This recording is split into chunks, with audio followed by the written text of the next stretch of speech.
নমস্কার বন্ধুরা, আশা করি তোমরা প্রত্যেকে ভালো আছো। আমিও ভালো আছি। জার্নি উইথ মৌ চ্যানেলে তোমাদের প্রত্যেককে ওয়েলকাম জানাই। আজকে হলো শুভ মকর সংক্রান্তি। তো মকর সংক্রান্তির দিনে সকলের বাড়িতেই কম বেশি পিঠে পুলি পায়েস হয়, তাই না? তো তোমরাও নিশ্চয়ই খাচ্ছ। তো ঠিক সেই রকম আমিও আজকে পাটিসাপটা বানিয়েছি, সাথে একটু পায়েসও বানিয়েছি। তো চলো পাটিসাপটার রেসিপিটাই তোমাদের সাথে শেয়ার করি। আশা করি তোমাদের ভালোই লাগবে। আর অনেকেই বলে যে পাটিসাপটা তুলতে গেলে প্যানের গায়ে লেগে যায়, কিন্তু আমি যেইভাবে তোমাদেরকে দেখাবো সেইভাবে যদি একবার তোমরা বাড়িতে পাটিসাপটা বানাও, আশা করছি প্যানে তো লাগবেই না, উপরন্ত পাটিসাপটাটা খেতে দুর্দান্ত লাগবে। তাহলে চলো মূল রেসিপিতে ঢুকে যাই। তো পাটিসাপটার ব্যাটারটা বানানোর জন্য প্রথমে আমি একটা বোলে 100 গ্রাম খেজুরের গুড় নিয়ে নিয়েছি। এরপর এর মধ্যে আমি 1 কাপ ঈষৎ উষ্ণ গরম জল দিয়েছি। দিয়ে ভালো করে গুড়টাকে দেখো গুলিয়ে নিচ্ছি। এতে কি হবে, গরম জল দিলে গুড়টা খুব সুন্দরভাবে গলে যাবে। তো দেখো যথেষ্ট সুন্দরভাবে গলেও গিয়েছে। এবার আমি এর মধ্যে দিচ্ছি 1 কাপ পরিমাণ সেদ্ধ চালের গুঁড়ো। তোমরা চাইলে আতপ চালের গুঁড়ো দিতে পারো। এর ঠিক অর্ধেক দিচ্ছি আমি ময়দা, অর্থাৎ 1/2 কাপ মতো ময়দা। এবার এরও অর্ধেক মানে 4 ভাগের 1 ভাগ দিচ্ছি সুজি। দিয়ে সামান্য একটু লবণ এতে আমি অ্যাড করছি। দিয়ে খুব সুন্দরভাবে একটা পেস্ট আমি তৈরি করে নিচ্ছি।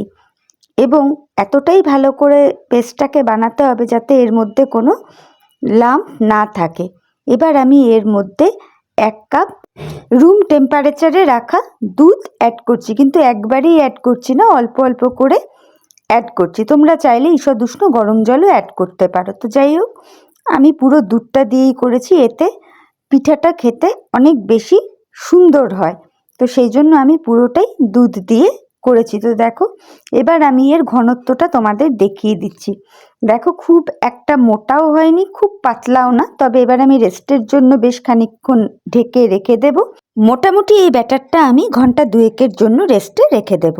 এবার আমি পাটিসাপটার ভেতরে যে পুরটা দেব সেই পুরটা তৈরি করে নেব। তো যথারীতি দেখো আমি প্যান বসিয়ে দিয়েছি এবং 1 কাপ মতো জলও দিয়ে দিয়েছি। আর তার মধ্যে অ্যাড করছি 200 গ্রাম মতো খেজুরের গুড়।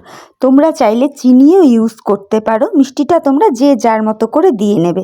তো দেখো গুড়টাকে আমি জলের সঙ্গে খুব ভালো করে জাল করে নিয়েছি, তোমরা বুঝতেই পারছো। এর মধ্যে আমি এবার অ্যাড করছি 1/2 চামচের থেকে একটু বেশি ঘি, আর সাথে দিচ্ছি 2 কাপ নারকেল কুড়ো। এরপরে আমি এই সমস্ত উপকরণটা খুব ভালোভাবে মিশিয়ে নিচ্ছি। তোমরা দেখতে থাকো, আর আমি যেভাবে করছি অবশ্যই তোমরা বাড়িতে এইভাবে একবার করে খেয়ে দেখবে, পাটিসাপটা খেতে দুর্দান্ত লাগবে। তো দেখো আমি এর মধ্যে এবার খানিকটা এলাচের গুঁড়ো আর সামান্য একটু লবণ যোগ করে দিলাম। দিয়ে এবার আমার ঘরে সামান্য খোয়া ক্ষীর ছিল, সেই ক্ষীরটাও আমি অ্যাড করে দিলাম, ওই 1 কাপ মতো হবে।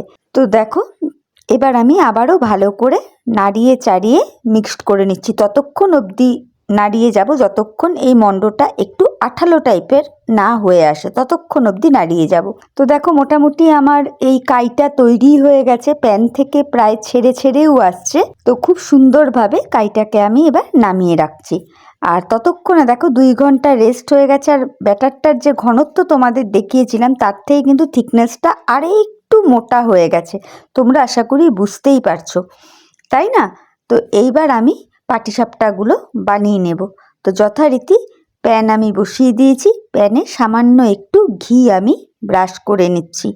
তোমরাও কিন্তু অবশ্যই ঘি ব্রাশ করবে, আর আমি যেইভাবে তোমাদের বলছি ওইভাবে করবে, দেখবে একটা পাটিসাপটাও প্যানে কিন্তু লেগে যাবে না। তো দেখো আমি যথারীতি 1 কাপ মতো ব্যাটারটা দিয়ে খুব সুন্দর করে ঘুরিয়ে নিচ্ছি। তো প্রথম পাটিসাপটার যে শেপটা না অতটা ভালো আসে না। তো যাই হোক, এবার মাঝখানে আমি পুরটা দিয়ে দিলাম, দিয়ে এবার সুন্দর করে মুড়ে নিচ্ছি। তো আশা করব এর পরের পাটিসাপটাটা ভালোই হবে।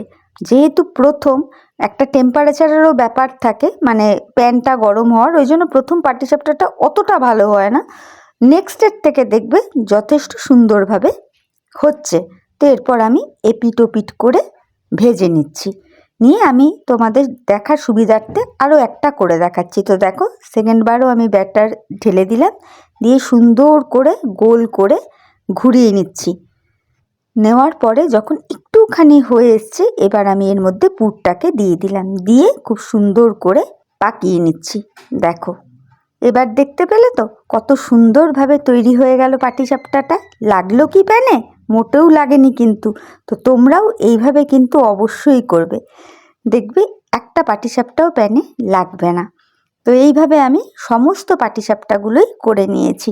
সম্পূর্ণ তো আর দেখানো সম্ভব না, তো আমি ওই জন্য দুটোই দেখিয়েছিলাম। তো দেখো বন্ধুরা, অলরেডি কমপ্লিট আমার পাটিসাপটা। তো তোমাদের যদি আজকের আমার এই রেসিপিটা দেখে ভালো লেগে থাকে তাহলে অবশ্যই লাইক, কমেন্ট, শেয়ার করো, সাবস্ক্রাইব করে আমার চ্যানেলের পাশে থেকো। তাহলে চলো, আজকের মতো আমি বিদায় নিচ্ছি। নতুন একটা ভিডিওর সাথে দেখা হয়ে যাবে। Tata, bye, love you all.